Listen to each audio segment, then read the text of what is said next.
मी अरुण खोडके. शिवचिंतन. शिवाजी महाराज प्रजाहित दक्ष राजे होते. शिवाजी महाराजांनी आपल्या सैन्यास कडक अशी शिस्त लावली होती. ते आपल्या सैन्यास भरपूर वेतन देत असत.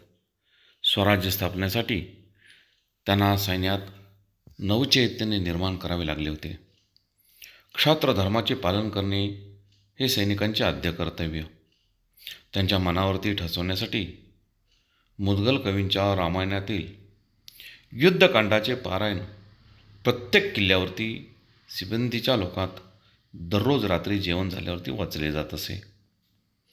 युद्धकांडाचे पारायण किल्ल्यातून होत असलेल्यामुळे त्यावेळेला मावळ्यांचा क्षात्रधर्म जागृत झाला.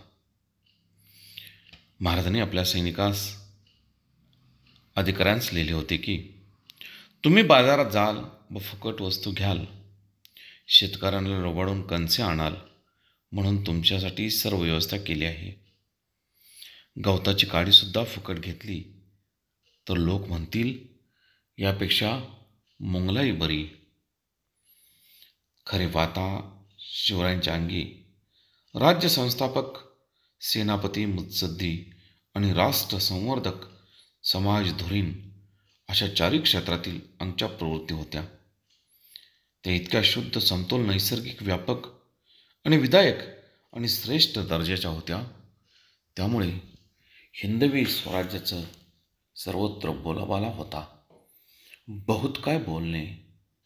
राम, कृष्ण, हरी.